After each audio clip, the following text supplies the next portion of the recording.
Alhamdulillah hamdan katsiran thayyiban mubarakan fi kama yuhibbuna rabbuna wa yarda.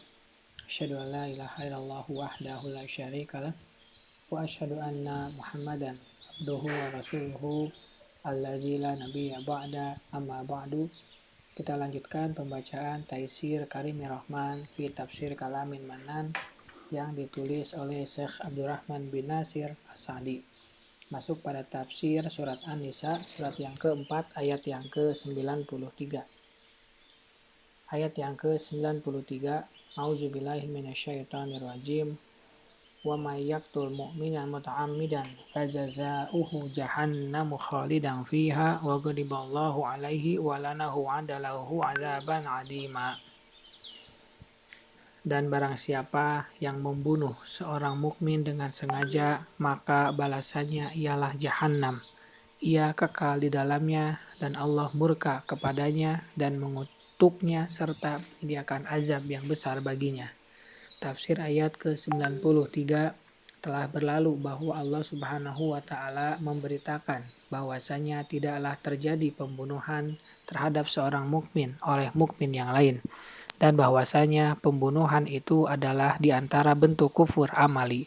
Dalam ayat ini, Allah menyebutkan tentang ancaman bagi pembunuh dengan sengaja, yaitu ancaman yang menggetarkan jiwa, menakutkan hati, dan membuat orang-orang yang berakal bergelisah.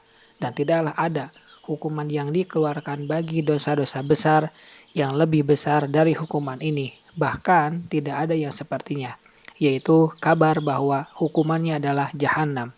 Artinya, dosa yang besar ini telah patut menjadi satu-satunya dosa untuk diberikan hukuman kepada pelakunya dengan jahanam, dengan segala siksaan yang ada di dalamnya dan kehinaan yang nyata, kemurkaan Allah, hilangnya keselamatan dan keberuntungan, serta adanya kegagalan dan kerugian.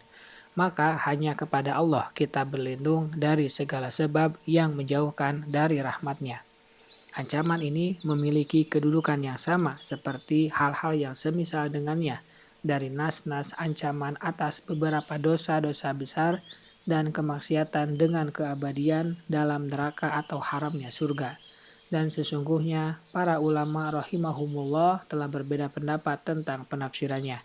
Di samping kesepakatan mereka atas batilnya pendapat Khawarij dan Mu'tazilah yang berpendapat akan kekalnya orang-orang seperti itu pelaku dosa besar dalam neraka walaupun mereka ini masih bertauhid. Dan yang sahih dalam tafsirannya adalah apa yang dikatakan oleh Imam Ibnu Qayyim rahimahullah dalam Madarijus Salikin, di mana beliau telah menyebutkan beberapa pendapat para ulama dalam tafsir akan hal tersebut. Lalu beliau mengomentarinya seraya berkata, sekelompok ulama berpendapat bahwa nas-nas ini atau yang semisalnya adalah di antara perkara yang disebutkan padanya tuntutan diberlakukannya hukuman. Keberadaan tuntutan hukum tidak mengharuskan adanya suatu hukuman, karena hukuman itu hanya akan terwujud jika tuntutan-tuntutannya terpenuhi dan tidak ada penghalang-penghalangnya. Maksud dari nas-nas ini adalah pemberitahuan bahwa yang demikian itu merupakan sebab yang mengakibatkan hukuman. Dan sungguh telah ada dalil tentang adanya penghalang-penghalang tersebut yang sebagiannya adalah ijma dan sebagian lagi berupa nas. Mereka menyatakan bahwa atas dasar inilah penegakan kemaslahatan dunia dan akhirat atau kemudaratan keduanya, dan atas dasar ini juga patokan hukum-hukum syariat dan ketetapan-ketetapan takdir, dan juga merupakan tuntutan-tuntutan sunnah Allah yang berlaku di dunia.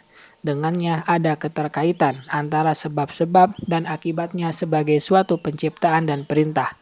Dan sungguh Allah Subhanahu wa taala telah menjadikan bagi setiap hal adalah hal lain yang kontradiksi dengannya, yang selalu melawannya dan menghadangnya hingga hukum yang tegak adalah yang paling kuat darinya.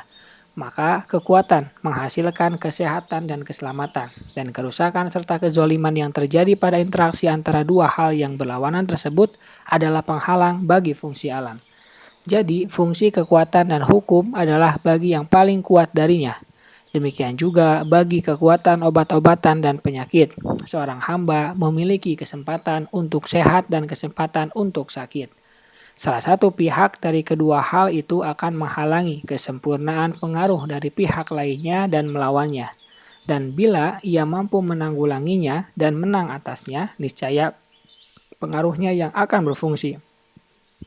Dari sinilah dapat diketahui pembagian makhluk yang masuk surga dan tidak masuk neraka, atau sebaliknya, dan makhluk yang masuk neraka kemudian keluar darinya dan menetapnya dalam neraka adalah sesuai dengan hal-hal yang menuntut keberadaannya di neraka tersebut yang berpengaruh pada cepat atau lambatnya ia keluar dari neraka.